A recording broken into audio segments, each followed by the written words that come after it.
All right, guys. Hey, I wanted to do a quick reminder for many of you out there who probably haven't thought about this in quite some time. As you prepare for your AP exam, of course, you're mostly focused on content knowledge, and that's the right approach. If you know all of the content or most of it, you're going to be in very, very good shape. But of course, I want you to make the highest score you possibly can make, and I know you guys want that too. So in order to do that, you need to have some strategies in mind for how to best approach the multiple choice section, yes, for sure, but really more importantly, the FRQ section. Okay, you guys have been doing multiple choice tests for your whole educational careers, and you're pretty good at it, and you developed a lot of strategies. And of course, we practiced some of those last semester too. But the FRQ strategies are going to be a little more important because the FRQs are going to be harder. They allow for a little more interpretation, a little more flexibility in how you answer them. So I want to give you some strategies here. The first thing I want to do is talk about the simplest verb prompt that you're going to get on the FRQ, and that is asking you to identify something. It's exactly what you need to do. One word, one phrase will do. I recommend, I'm coaching you to write in full sentences. Let me give you an example. Let's say you get a question that says, identify an antinatalist policy that a government might use to slow population growth. Okay, well, you know the answer to that could simply be the one-child policy in China. But that would work. Or, mandating one child, if you just use a hypothetical example instead of the real-world example from China. That would work. That would be correct. But I don't know. I would write in full sentences. Technically, you don't have to, but I would. Okay, so I would write an antinatalist policy that a government might use to slow population growth is to adopt a one-child policy like China. Okay. You might get a define question, and again, that's pretty obvious. It might say, define the term population density. Well, then you would need to give a simple definition. Population density is the amount of people in a specific area. Make sure, as you're reviewing content, that you can differentiate between types of density. Remember, you have arithmetic density, physiological density, and agricultural density. And they're all slightly different. If you're not calling to mind what the difference is right now as I'm saying those terms, you've got some work to do. Okay. Describe questions are a little bit more difficult. You need to describe relevant characteristics. I suggest always trying to give example. Okay, that will help you be sure that you are describing. If you can, you can make a hypothetical example up. You can give a real-world example. It will never hurt. Okay. For example, let's say they ask you, describe how a country with an aging population might respond to their increasing aging or elderly population. You might say, an aging population occurs when there aren't enough babies being born to replace the older generation. Now let's stop right here for a second. Have any points actually been earned? Look back at what I actually said there. No, points have not been earned yet.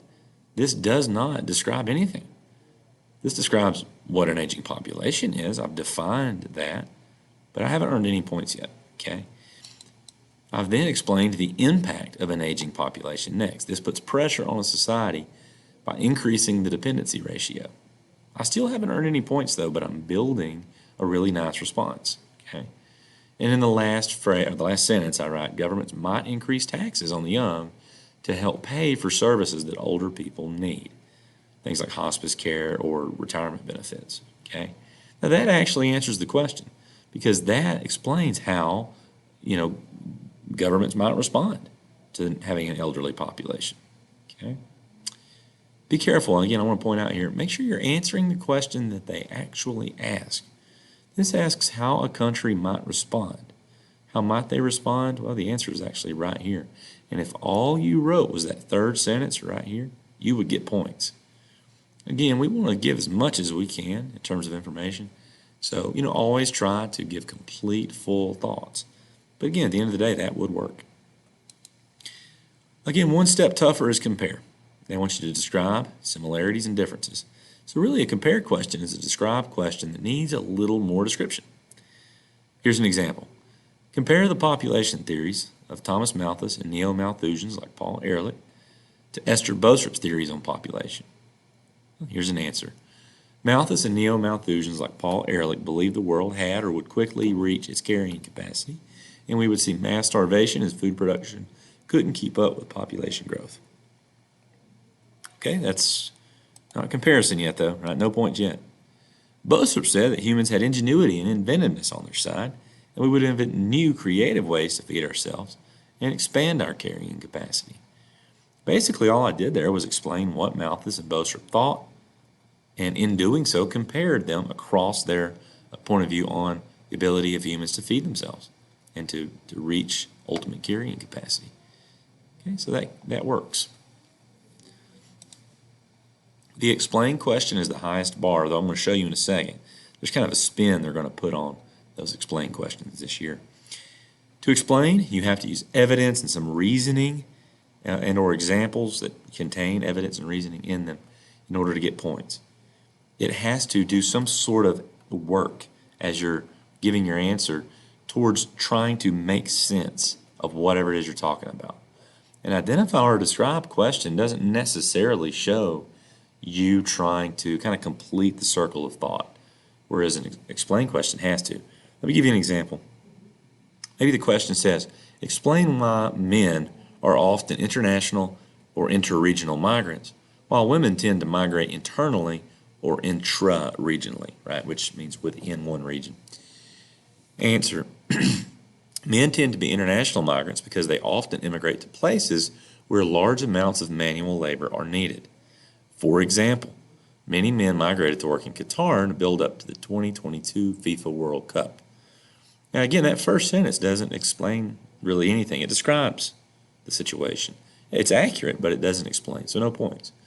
Then right here where I say, for example, many men migrated to work in Qatar, well, that gets to explanation because it shows as a fact, yes, men do this, right? It's evidence, okay? Women tend to migrate internally because they often must care for their children, limiting their ability to move. They also tend to perform more, quote, domestic tasks like cleaning or housework. This limits their opportunities to migrate internationally. Okay, first and foremost, I'm not talking about your average American woman here, obviously. I'm talking about the situation that women face internationally. Sadly, this is the case, and it does limit their work opportunities unfairly. By giving that fact and that description there, I've explained the reason that there are different regional trends for migration among men and women. Okay? Let me take you to the hardest one yet. Explain the degree to which. Now, this is an explain question, but it requires a more particular approach. This is new. This was kind of pointed out to us very recently that this was going to be a type of question you would encounter. Okay, I want to be as kind of succinct as I can with this because it can be a little confusing. Okay, these prompts are going to require you to give a more specific explanation to a particular phenomenon. And here's the key. Take a stance on how much some model or some concept explains a given phenomenon. Okay, if what I said doesn't make sense, let me give you an example.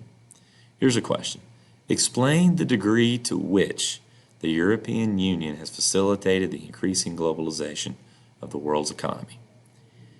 Now, that could just say, explain how the European Union facilitated increased globalization, right? If it did that, it would be just a straight up old school explain question, and we can ace that. But that's not what it said. It said explain the degree to which.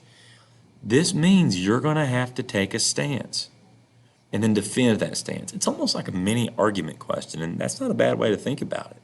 You're making an argument for the degree to which something explains or helps or facilitates something else. And you're proving your argument with evidence. Here's my example. The European Union has facilitated the increasing globalization of the world's economy to a high degree. There's my claim, right? Because, and here's my evidence, it has made trade within Europe much easier and thus made world trade much easier. For example, some countries are small or landlocked in Europe, so they don't have much power. But by joining the EU trade bloc, they can now more easily participate in global trade. This has increased the number of countries and businesses conducting international trade. Or you could have argued the opposite. I don't happen to believe the opposite, but you could argue it. Let me give you an example here. Or the EU has facilitated globalization to a low degree because many European countries are feeling tension within the EU or within their own nations. For example, Brexit shows that inner tensions exist within the EU and have led to less global connections between the UK and the rest of Europe. Also, independence movements in Spain have gotten stronger and more intense in recent years. Or you could combine both and play both sides and say it could be argued that the European Union has to a high degree facilitated increased globalization, and then flip it and give the opposite perspective as well. If you treat the explain the degree which questions as your opportunity to make an argument backing up whatever your claim is, you're going to get the full points that are available to you there. Okay? Lots of students won't get these points, so we want them. Last thing here, just for 1 second, keep in mind the first question on the FRQ section, no stimulus. It's a straight question. It'll be A through G. It'll be 7 parts. Each part will be just an individual mini question. Question number 2 will have 1 stimulus. Question 3 will have 2 stimulus. Obviously, question 3 is likely to ask you to compare those stimulus with each other. At least 2 of the questions, maybe all 3 of them, will ask you to analyze data across scales. Let me help you do that. If it asks you what the map scale is here, we have no idea. It doesn't tell us. It doesn't say 1 inch equals, however many inches in real life. We have no clue. We do know what the scale of analysis is, though. Remember, those things are different. The scale of analysis here is county level. Obviously, this is data reporting on the last presidential election by the county. It shows some counties as blue, meaning they went Democratic majority, and some counties are red, meaning they were Republican majority. Okay, this map here, the scale of analysis is statewide. It doesn't show counties, but it does show state-level data about electoral votes. Okay, this is obviously a national or countrywide scale of analysis. Okay, if it were to be colored, it'd be colored blue, of course, because Biden won the country vote. Or if you were trying to depict the popular vote, it would be blue as well. Right? This is, again, it doesn't matter what they're showing here. If it doesn't show states, it's national. It's countrywide. Let's talk about this for a second. The hardest thing they're going to do is ask you how maps or data misrepresent reality, how they obscure the truth, or how they contradict each other. Okay, so let me tell you how this might work. You look at this map, and you might be forgiven for thinking that the Republicans dominated the presidential election, when in fact they didn't. Right? Biden won the electoral count. Close. It was a close race, but it wasn't close in the popular race. Okay, and this map could obscure that because this map doesn't show necessarily the popular vote. It shows the electoral vote at the county level, the majority of the vote in each county. Does not show vote by vote. Okay, that's one way to look at it. You can also compare it, if you want to the overall nature of Biden's victory. Right, so Biden wins the country, so the country is blue. This map looks really red to me. You could say this map obscures the fact that the Democrat, the blue candidate, won because it looks like it's all red. The reason this is that the population density is very low throughout most of the middle of the country. The places with high density tend to be Democratic, therefore the popular vote's very high for the Democrat. You could then look at this map and say, well, it obscures the truth because look at a state like Georgia, which went blue. But you see the vast majority of the land, of the counties in Georgia were red. It's just that the high density areas of Georgia went blue, and thus giving, of course, the election to the Democrat. You can do that for any number of states. Right? Look at Virginia.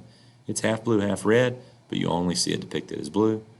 Look at a state like Oregon. It looks like it is almost all red, yet it remains in the Democratic corner. Okay? Be able to talk about how maps and the scale that a map uses can make reality look one way or another. Okay? How it can maybe be used to obscure the truth or to help you see the truth. Remember, if you know something about the topic, you got to write it. Reuse the format of the question. I do suggest doing a brief outline, maybe just a word dump before you start writing on any FRQ. And of course, always keep in mind the where and why. Why is something happening and where is it happening? And why is it happening there? Always also consider scale. The more you can talk about local or national or statewide or urban, the better, okay? All right, guys, my 15 minutes are up. I hope this helped.